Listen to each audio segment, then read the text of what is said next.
Hi guys, I hope you can hear this because there's some background noise. So let's see what we can do here.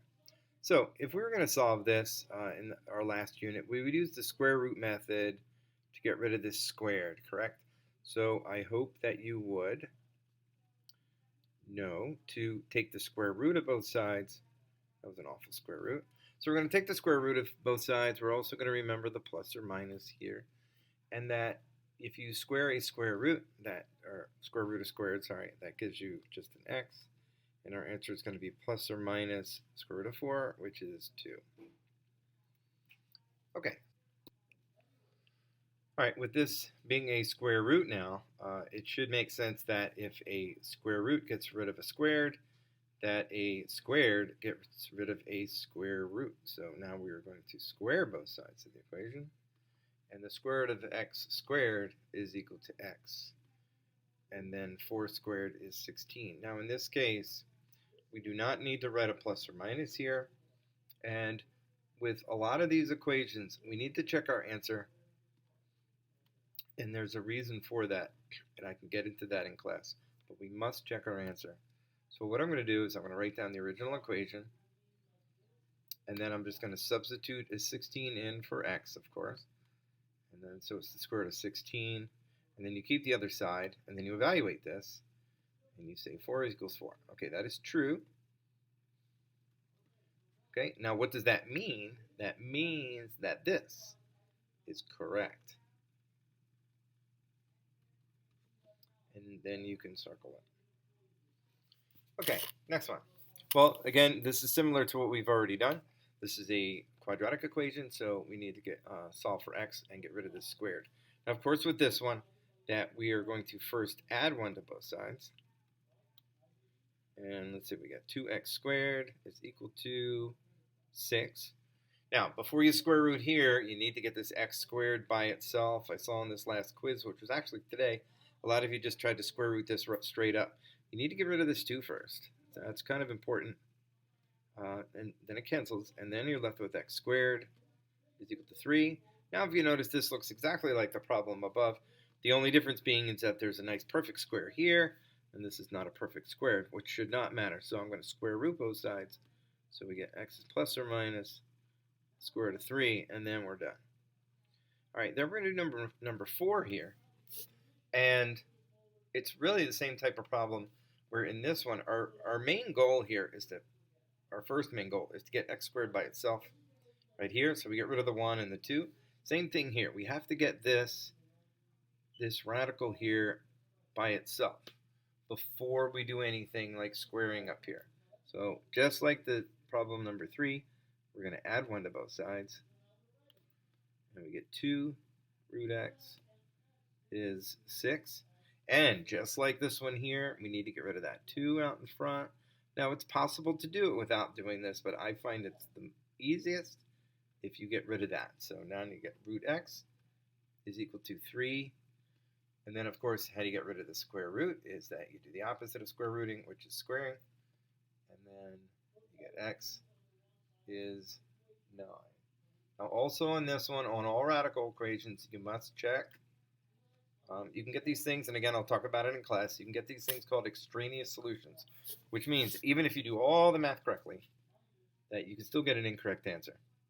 And those do pop up, so you can't not check things. You have to check them. All right, so now I'm just substituting this 9 that we got into the equation. And you must check it in the original equation. I'm asked that a lot. Hey, where do we check this? Do I have to check it in the original? Yes. That is correct. All right, now I want to erase this a little bit. Let's see here. There should be a nice equal sign. Looks a little better. All right, so when you do these order of operations, so we're going to do this root 9. So root 9 is 3. And we put that there, minus 1. 2 times 3 is 6. 6 minus 1 is, and we get a 5. And you see that the other side is still 5. And then you put a little check there, and then say we are correct. Now maybe we should actually put a check over here, because we're checking to see if the answer is correct. So now our answer is correct as it stands right there. All right, now these are actual examples out of our notes. Make sure you copy everything down, and you can just have them on a piece of paper. If you want to go ahead and print out the notes at home off of our class website, you can do that, and then you'll have the problems right there in your notes. Otherwise, please do these in your notebook somewhere. All right, so now this is a little bit different now that we see things going on the inside of the radical, and that's okay. That's pretty easy to take care of. But first, again, we have to isolate the radical. We have to get this radical by itself. I see a little -4 right here, so that's on the outside of it, so we have to get rid of that. So let's add to both sides.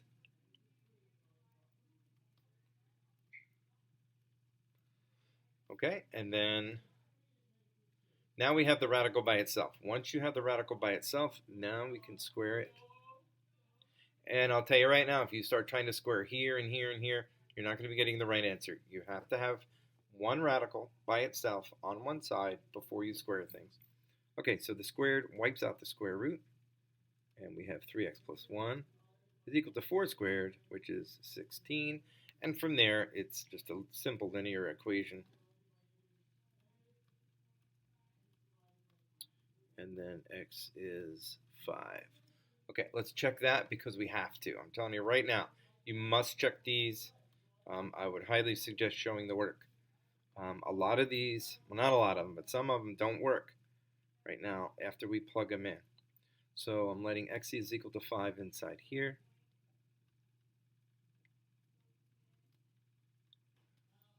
I'm going to guess that some of you are not actually going to show this work, and on like review and quiz and stuff, there will be times when this is important that you do, and if you don't practice it now, you're going to get out of the habit, or you will not get in the habit of checking it, and then you won't know what to do later when it becomes important. So make sure you're doing these, please.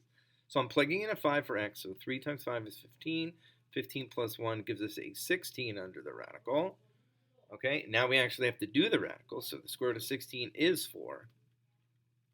Okay, and then 4 minus 4 is 0. 0 equals 0, which is true, which means we are correct. And we can circle it. Do not circle it unless you check it. This tells us we are correct. All right, next one. This is example number 2, again, right out of our textbook. And then for this one, we can begin. Now, this is a cube root. This is not like 3 times something out of here. This is a cube root. And again, we're just going to get rid of everything around it.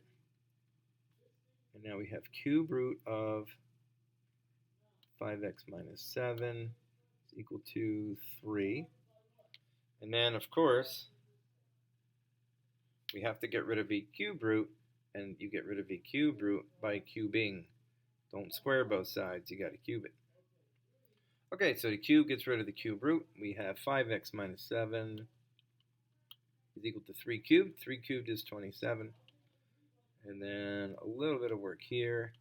Let's see what we have. 34. Oh, yeah, I'm trying to solve it already.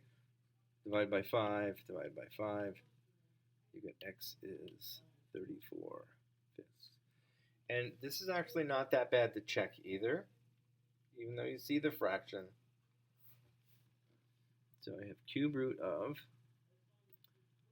5 times 34 fifths minus 7. And then the 4 is on the outside. That has to be 7. All right, so let's evaluate underneath the cube root. Leave everything else. All right, so if you have 5 times a fraction, I see this 5 here, right here, and this 5 here. It's really not that bad. Those will cancel, leaving just 34. And 34 minus 7 is 27. See, that really shouldn't be that bad. All right, the cube root of 27 is 3. I still have this 4 over here, which is 7.